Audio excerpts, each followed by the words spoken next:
నమస్కారం. ఈరోజు print media electronic మీడియాకు ఈరోజు రైల్వే కోడూరు ఎమ్మెల్యే గారి మీద వచ్చిన దుష్ప్రచారంపై ఆ కన్న తల్లిని ద్వారా మీకు తెలియజేయడం జరుగుతోంది.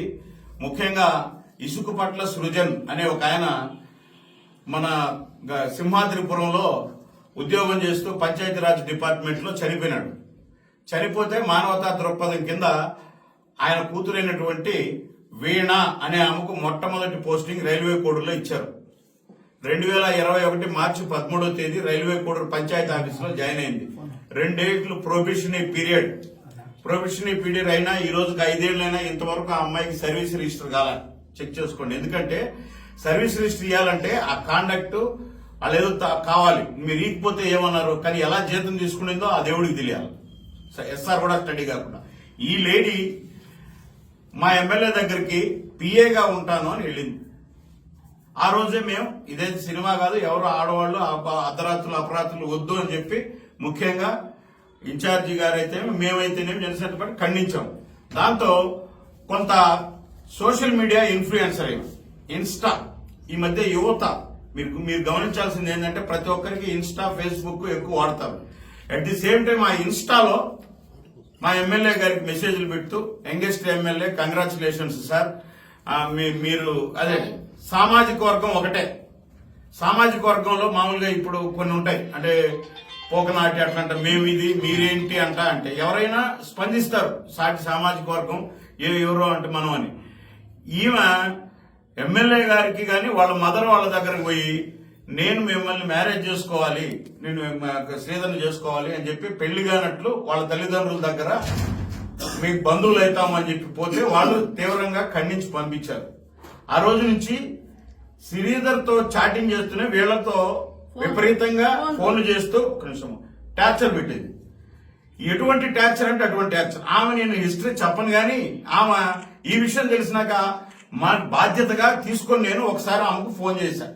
అమ్మాయి ఏంటిది ఇలా వస్తున్నాయి, ఇది ఒక ఎంప్లాయ్ గా చూసుకోండి అంటే ఆ అమ్మాయి దగ్గర నుంచి వచ్చిన ఆన్సర్ ఏం తెలుసా, అన్నా మీరు కూడా ఇంత ఎడ్యుకేటెడ్ గా ఉండి ఇటు మాట్లాడతారా, I have good husband with golden child అని చెప్పింది. నాకు ఒక మంచి భర్త ఉన్నారు. ఎవరంటే అమ్మమ్మ సారీ అమ్మ బయట మాట్లాడుకుంటున్నారు కాబట్టి చెప్పాను, అలా కాదు అని చెప్పి ఒక ఆడబిడ్డగా చెప్పాను. తర్వాత ఇప్పుడు నేను మాట్లాడా అమ్మాయితో. దాని తర్వాత ఈ స్టోరీ అంతా జరిగిన తర్వాత మీకేం కావాలని అడిగితే నాకు మ్యారేజ్ కావాలి, నేను సారీ టు సే ఆ పాప నాతో చెప్పింది. నేను టెక్నికల్ గా కూడా మాట్లాడుతున్నాను. నన్ను ఈ సాక్షి ఛానల్ నేను అడుగుతున్నా వైసీపీ వాళ్ళను, ఆ పాప చెప్పిన ఆడియోలు ఉన్నాయి, వీడియోలు ఉన్నాయి. మీకు దమ్ము ఉంటే ఎవరో నేను చర్చికి రమ్మని మీ ఛానల్కి పిలిచినా వస్తాను, ఏ ఛానల్కి పిలిచినా వస్తాను. సైంటిఫిక్ గా కూడా ఒక గైనకాలజిస్ట్ ని పిలిచి నిరూపించండి. మాతో ఛాలెంజ్లు చేసిన ఆడియోలు మా దగ్గర ఉన్నాయి. మాకు 5, 6 సార్లు 7 సార్లు ఈ సంవత్సరంలో నేను అదే సారీ చెప్తున్నా, ఒక ఆడబిడ్డగా జరిగింది అంటే అది హౌ ఇట్ ఈస్ పాసిబుల్ అని చెప్పి ఇవంతా ఫేక్ డీప్ వీడియో. నేనేం చేస్తానో చూడు, ఒక 100 సార్లు వార్నింగ్ ఇచ్చిన వీడియోలు ఉన్నాయి. ఆయనకు కాకుండా ఆయన స్పందించకపోతే మా అందరికీ నేను ఈ రోజే సాక్షికి పోతా, రేపు అక్కడికి పోతా అని చెప్పి ముందే చెప్పి పోయింది. ఈమె పెట్టిన కేసు రిజిస్టర్ అయింది దాదాపు 5-6 సెక్షన్ల కింద నాన్ బెయిలబుల్ కేసుగా. అలాగే ఒక విలేకరి పెట్టిన ఎఫ్ఐఆర్, ఈ 2 ఎఫ్ఐఆర్లు అయితే ఉద్యోగం ఉండదు.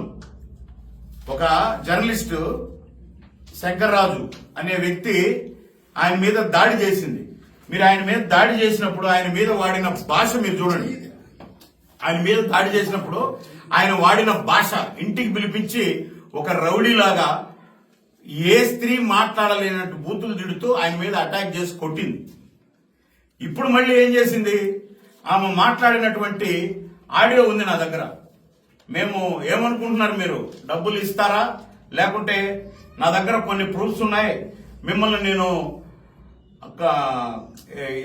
నేను వదలను అని చెప్తూ అని. సరే ఏం మాట్లాడిందంటే ఒక కొన్ని కొద్ది ఈ 1.5 సంవత్సరం నా దగ్గర ఆడిన అబద్ధాలకి, నాకు చేసిన మోసాలకి నమ్మించి నన్ను వాడు 5 సార్లు కొడుకు వచ్చి పోయింది చూడు. దాని ఇదంతా ఒక ప్రీ ప్లాన్డ్ ఆడియో. 25 కోట్లు సాయంత్రం అక్షరాలు 25 కోట్లు అడగాలండి. ఎందుకంటే ఏం కావాలండి? ఇప్పుడు నేను మిమ్మల్ని అందరినీ చేతులు జోడించి అడుగుతున్నా, అసలు జనసేన పార్టీకి ఏ విధమైనటువంటి సంబంధం లేకుండా ఒక హనీ ట్రాప్ లేడీ 25 కోట్ల రూపాయల కోసం ఒక ట్రాప్ చేసి అతని దగ్గర ఏదో కొన్ని మెసేజ్లు పెట్టించుకొని అతన్ని వీధిలో పెట్టే ప్రయత్నం చేస్తూ అతని ద్వారా ఎవరో ఇవ్వాలని ఇది మన గౌరవ విలేకరుని మీద దాడి చేసినటువంటి వీడియో. అక్కడ వాడిన భాష మీరందరూ వినండి. అంటే కాబట్టి నేనేం చెప్తున్నానంటే, ఈ 2 ఎఫ్ఐఆర్లు ఎప్పుడైనాయో వచ్చేసింది. తర్వాత నేను ఇంకోటి కూడా చెప్పదలుచుకున్నాను మీకు. 2021-22 నుంచి తిరుపతి పట్టణంలో ఆమె ఒక ఇల్లు తీసుకుని ఉంది. నేను పేదరాలను నాకేం తెలియదు అంటుంది కదా. తిరుపతి పట్టణంలో 3 సంవత్సరాల నుంచి ఇల్లు ఉంది. ఈమె చెప్తుంది కదా 1.5 సంవత్సరం నుంచి శ్రీధర్ అని. మరి ఈ ఇంటి ఓనరు కడప జిల్లా ఎస్పీకి కంప్లైంట్ చేశాడు. నన్ను బెదిరిస్తోందండి, మీ పంచాయతీ ఆఫీసులో వీణావాణి అని ఉండే ఒక లేడీ అని ఎస్పీకి పెడితే ఆ ఎస్పీ పంచాయతీ ఈవోకి పంపించాడు. అదేందయ్యా అది, ఖాళీ అన్నా చేయమను, డబ్బులన్నా ఇవ్వనని. అప్పుడు ఈవో ఆ ఎస్పీ గారికి ఇచ్చిన కంప్లైంట్ తో వాళ్ళు ఖాళీ చేయించండి లేదా డబ్బు ఇవ్వండి అని చెప్పి ఈవో ఇచ్చిన రిటర్న్ ఎస్పీకి పెట్టుకున్నటువంటి ఆ ఓనర్ ఎస్పీకి పెట్టుకున్నటువంటి కంప్లైంట్. ఇలాంటివి కోకొల్లలు. బద్వేల్లో మొట్టమొదటి ఒక అతనికి ట్రాప్ వేసి 17 లక్షల రూపాయలతో కోర్టు ద్వారా విడిపోయింది. రెండోది భర్త.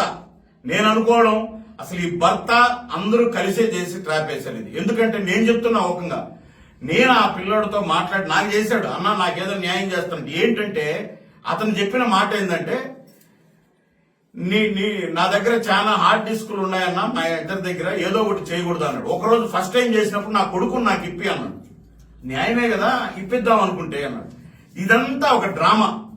ఇది డబ్బుల కోసం చేసిన డ్రామాలో ఒక 28-29 ఏళ్ల యువకుడులాగా అందరిలాగే ఇన్స్టా చూస్తున్నటువంటి ఒక యువకుడిని ఎమ్మెల్యేని మోసం చేసి ఇప్పుడు ఇది కూడా ఏం నడుస్తుంది. నేను ప్రత్యక్షంగా నా చెల్లెలు లాంటి దానివమ్మ, నువ్వు రా కూర్చొని మాట్లాడదామని నేను పిలిపిస్తే నాతో ఆ పాప దాదాపు 1 అవర్ 1.5 అవర్ మాట్లాడింది. మీకు నేను ఓపెన్ చెప్తున్నా. సరే అన్నా సరే అన్నా సరే అన్నా. దాని తర్వాత మాకు తెలుస్తాయి కదా. 4 రోజుల నుంచి సాక్షికి పోతుందంట, ఎవరో ఆయన పొన్నవేలు సుధాకర్ రెడ్డిని కలుస్తాదంట, ఎంపీని కలుస్తాదంట, ఎక్స్ఎమ్మెల్యేని కలుస్తాదంట. ఇందాక సాక్షిలో ఎక్స్ఎమ్మెల్యే గారు కూడా నేను మీకు అండగా ఉంటాను ఆ పాపకు అన్నారు. ఎస్, మేమేమండి, పవన్ కళ్యాణ్ గారు, జనసేన పార్టీ, ఎన్డీఏ ఎవరైనా సరే అన్యాయం జరిగిన మహిళలకు అండగా మేమెందుకున్నాం. నేను ఎమ్మెల్యే గారిని కోరేది ఒకటే, న్యాయానికి అండగా ఉండండి. దాంట్లో నిజాలు ఎన్నో అండగా ఉండండి. లేదంటే ఇక్కడ చూస్తూ కూర్చోమేము, చాలా మందికి మేము అండగా ఉండాల్సింది వస్తుంది. అటువంటి విషయాల్లో మీరు కెలికి అనవసరంగా దీన్ని రాద్ధాంతం చేయదు. ఆల్రెడీ సాక్షి ఏం పెట్టిందండి? సాక్షి ఫేస్బుక్ లో పరిచయాన్ని అలా చేసుకుని మహిళా ఉద్యోగులపై వేధింపు పర్యం. ఫేస్బుక్ లో